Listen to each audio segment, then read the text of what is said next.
there, it's Debbie Anderson here today from Inner Liberation Healing. I'm here today to wish you a wonderful day. I hope you're having a good day.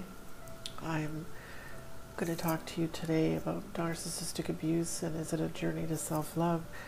First, I'd ask if you could please subscribe to my channel, like and share my videos. It really helps me out. So, what is self-love? First of all, self-love grows and expands, and it allows you to evolve into the healthiest, happiest, and most empowered version of yourself, the best version of you. You are worthy and will not allow anyone who is unhealthy for you to be in your life, and you have the energy to love and support those who deserve your kindness. Self-love is being true to yourself. So, in today's post, I'm going to share with you why we did not love ourselves and how narcissistic abuse was the wake-up call for us to finally get to the wonderful place where we truly love ourselves. I also discuss how to start producing love for yourself in all areas of your life. So let's begin. We would never believe we would allow anyone to treat us the way that we were treated. So I remember before my narcissistic abuse, listening to stories and watching movies such as Gaslight, Sleeping with the Enemy, Gone Girl, depicting people in abusive relationships, and I told myself that would never happen to me. However, it did. Things like psychological abuse, demeaning put-downs, pathological lying, controlling behavior, violence, gaslighting, criminal activity, and purposeful stealing of your resources had never been how I saw my world. No one had the perfect childhood, and I certainly didn't. However, I was brought up with high integrity and good values, and I was taught to always do the right thing. My parents did try their best with me. Being constantly lied to, being verbally abused, and being gaslighted, psychologically abused, calling the police drama period, when defending his behavior, having resources taken, having my family not believe me, and lying awake at night fearing for my child, having to spend time with this partner alone. These are the things I never thought I'd be experiencing. But I did. I stayed for years. How and why did I do this? None of it made any sense to me. Why had I been able to walk away previously from any man who spoke abusively to me or spoke disrespectfully to me, yet in this case I was regularly called names? Even worse was the circular crazy-making conversations and his smoldering anger, which was always under the surface, and could leave me trembling in my shoes, waiting for him to snap over me having turned down the radio, changed the station, or some slight infraction that I had done. Why, in this case, that was way beyond anything I'd ever tolerated before.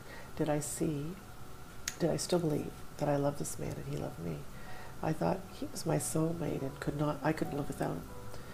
This is the reason that narcissistic abuse is not normal. It's not like any other normal relationship. The higher purpose of narcissistic abuse. I believe that relationships are for our growth and expansions in our relationship to self. And it's important because you can't attract a healthy relationship or be in a healthy relationship unless your relationship with yourself is healthy. Narcissistic relationships take this to a whole other level. Narcissistic abuse is more than just that. It is one of the greatest and highest levels of self-development and spiritual wake-up calls we could ever go through. This took a while for me to understand, which was what was going on between my narcissistic partner and myself.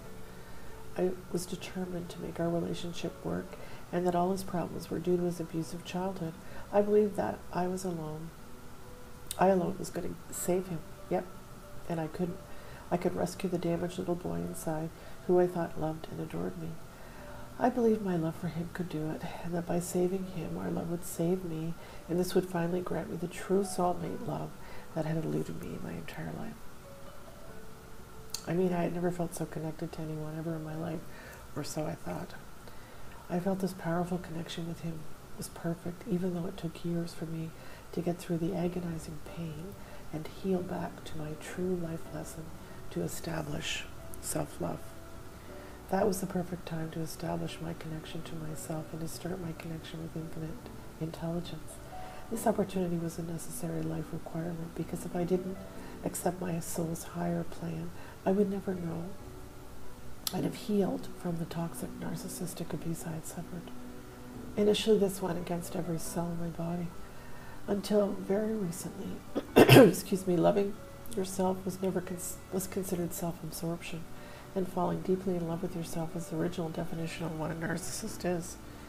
This is the deceptive job our leaders in the world have done, unveiling the truth in illusions, grooming us not to be our true self, diminishing our self-worth, demeaning ourselves, and not being in our true divine power, and believing we have no ability or authority to know our truth. These experts have caused us to hand over our power to do things that we are told to do without any question and seeing what is actually going on. If we valued and loved ourselves, which then extends the ability to genuinely value and love others, we would not allow these levels of abuse for ourselves or each other. We would be awake, and we would not be so easily manipulated. Rather than being encouraged to awaken to our connection to ourselves, we were taught to be dependent, serve, go without, and all sorts of other requirements excuse me, that did not allow us to listen to, connect to our truth, have personal rights, or follow the calling of our connection to a higher power. This has nothing to do with what people have been manipulating us to believe. Often this manipulation is hidden in the claims of being obtained from a higher power, or used with allures that appeal to our disconnected, fearful state of never being enough ourselves. Messages like, listen to me and do this, or you will have absolutely everything you want: status, money, approval, love, acquisition, status, sex appeal, love, and attention, until we realize that is exactly the manipulative hook that the narcissist brings to us for our evolution. The narcissist presents like this: I am who will save you, your answer, and the answer to every fear and insecurity you had about yourself, life, and other people. We unfortunately buy it, and I certainly did. As a child, we had very little choice. As an adult, if we have not yet established a self-connection, we also have very little emotional choice. If we are not awake to the absolute truth of what is really going on, we believe narcissistic abuse is simply a terrible misfortune, an unfortunate showdown with real-life evil. When we are asleep to the higher truth, we have no idea that why we are susceptible to this. We have not yet learned how to be our authentic selves and connected to life and our higher power. We didn't realize that self-love is the first necessary step to create this way of healthy being. So before we know the truth, before we realize the higher reason why this narcissistic abuse happened to us, our pain becomes all about resentment, despair, rage, and victimhood. We have no clue as to why we are not getting any better. I certainly was there, and the bizarre thing was, no matter how many times I hated him, reported to all what a monster he was, I still felt he was not evil, and continued to try everything possible to make him get it. I did not realize the truth of what was happening yet, and that took me a long time to figure it out. I didn't understand or accept the truth that I was not free, and I was stuck in a fake life. We try to make the narcissist love us because we still believe this person is our source. We haven't learned that we deserve to fully love ourselves with a direct connection to a higher source. Excuse me. I did not see this in our relationship, and I didn't see it with him, in the programming that he was my source. I could not imagine at the time that I had a powerful connection to a higher power. I did not believe that I was worthy of such a connection, and I felt very much alone. The truth is, we are not programmed to know it is imperative. Instead, we were programmed to seek answers outside ourselves, to seek inner guidance, not trust ourselves, but go along with other people's versions of how our life should be. In this disconnected state, we remain powerless, and the pain doesn't go away, even though we try all kinds of ineffective ways to stop it. I tried these useless ways by focusing only on my narcissistic partner and get him to see what he had done wrong. I thought then I could heal this way, which of course never works. I would find myself blaming him again and again, but this only caused me to feel worse due to the continuous adrenaline, cortisol that flooded my system. I still used ineffective distractions to avoid facing my past traumas and healing them. I wasn't getting it, and I wasn't growing. But more, I was on a path of self-destruction. So grasping the truth, He wasn't stopping the abuse, and I was still hooked in until one day everything seemed to fall apart. That was when I realized something very important. I knew the entire journey I had gone on with narcissistic abuse was for the higher purpose of showing me my disconnection from myself. I knew that my growth and expansion were more important, and I was on this earth and choosing to have a life experience. I was a spiritual person, I am a spiritual person, and I always believed in a higher power, but I never really understood what it was like to be truly connected to this higher power. I hadn't realized until then that this higher power was my partner, and to partner with this higher power, or the source, meant I needed to see myself as a higher power saw me. As good enough, as lovable, as worthy, and as acceptable. Excuse me. This required fully self-partnering myself. I had not realized, connecting to the higher power, that I was unconditionally loved and supported by this higher power, which required finally accepting and loving myself first. I finally did realize, and only when I did, the narcissist became unnecessary. It wasn't about him, it was always about me. He was only a symptom that showed up on my path. I realized the ways I thought about myself, which I had been aware of. Beliefs like I was not good enough, I had to be perfect, and I was not worthy. These things and these ways I spoke to myself were identical to the ways that the narcissist spoke to me and treated me.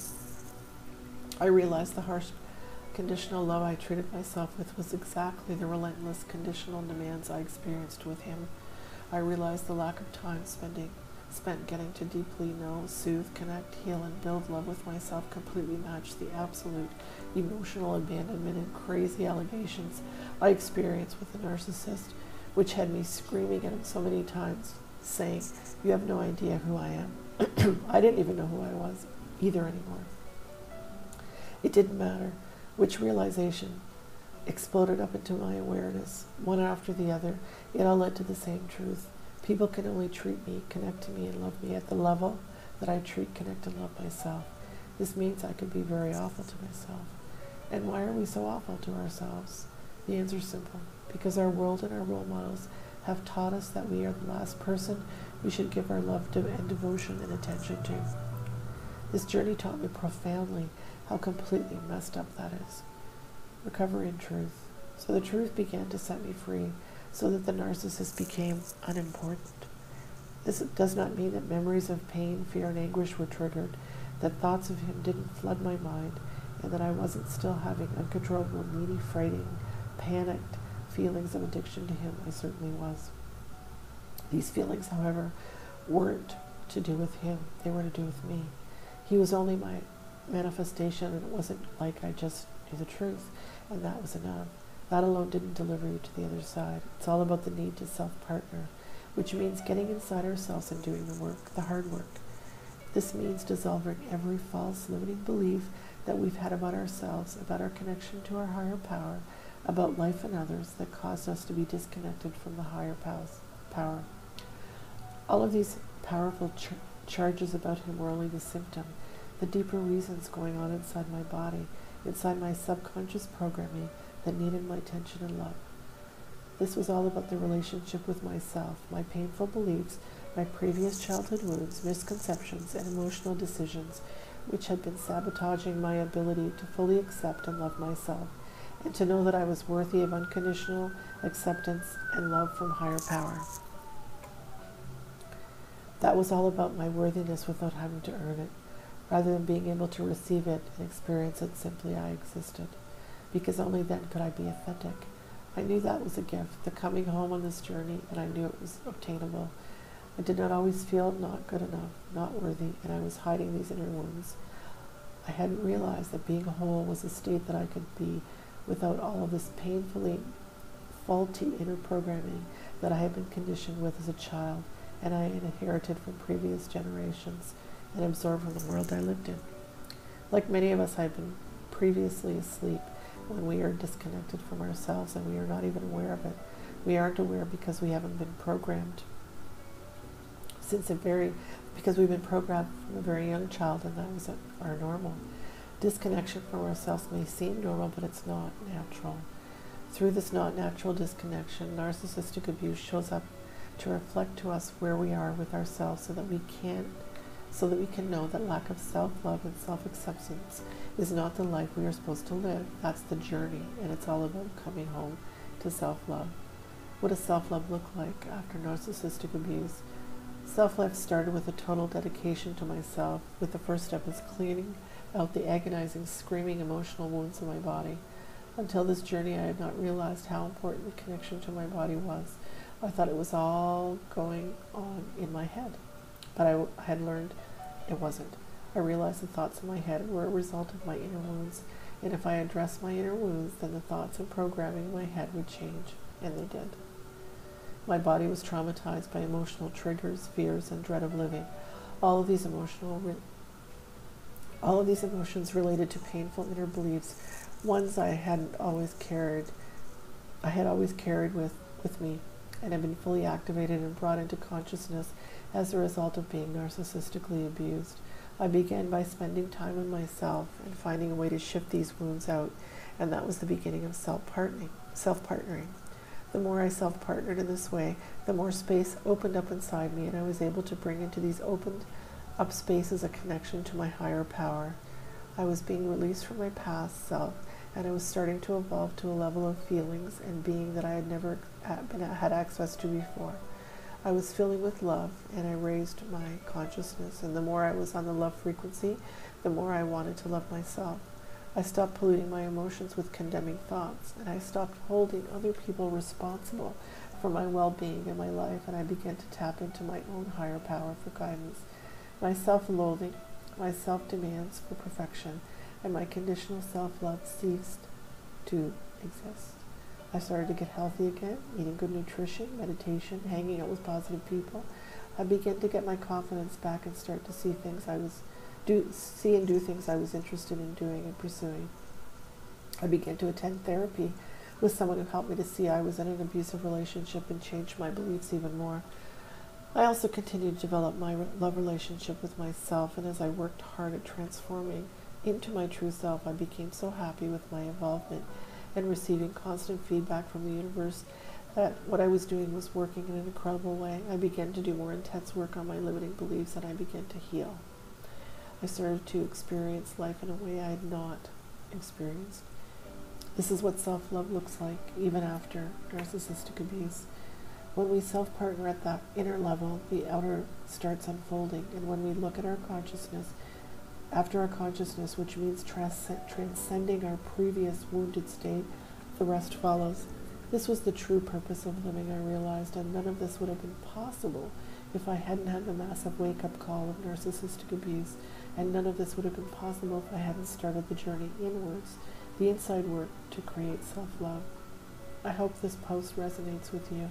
Please feel free to leave me a comment or question if you'd like to heal from narcissistic abuse. Let me know. I offer a free 30-minute consultation to see if you are ready to be free and live your life as you're meant to be, happy and whole. Much love to each and every one of you. Take care.